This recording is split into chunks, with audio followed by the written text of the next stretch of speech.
paraphant les procès-verbaux et en recevant des mains de son prédécesseur les dossiers à transmettre au gouvernement et autres actes formels, le président de l'Assemblée nationale entrant, Régis Ounanga Ndiaye, prend ses fonctions avec la plénitude des pouvoirs à lui désormais dévolus, en présence des membres du bureau entrant et sortant, ainsi que des responsables administratifs de l'institution.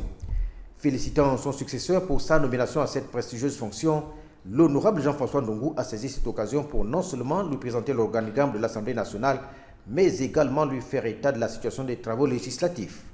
En termes de perspective, le président sortant a exhorté le nouveau patron de la représentation nationale à poursuivre les projets de digitalisation des travaux en cours et à évaluer le fonctionnement de l'institution afin de l'arrimer aux normes internationales. Avec comme leitmotiv la triptyque engagement, volonté et foi en la mission à lui assignée par le président de la République, chef de l'État, chef du gouvernement, Brice Clotaire Oligui Nguema. Le président de l'Assemblée nationale, Régis Ounanga Ndiaye, a pour sa part promis donner le meilleur de lui en se fixant comme objectif servir la nation et répondre aux aspirations du peuple gabonais.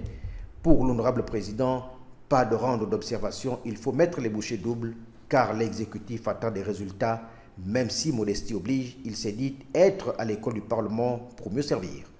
12e président de l'Assemblée nationale devenu, partant de 1957 à nos jours, l'ancien patron de la diplomatie gabonaise devra mettre tout son savoir-faire au service de la maison du peuple dont il présidera désormais aux destinées pour les 5 prochaines années avec un cahier des charges clair, net et précis, le rayonnement de cette institution aussi bien sur le plan national qu'international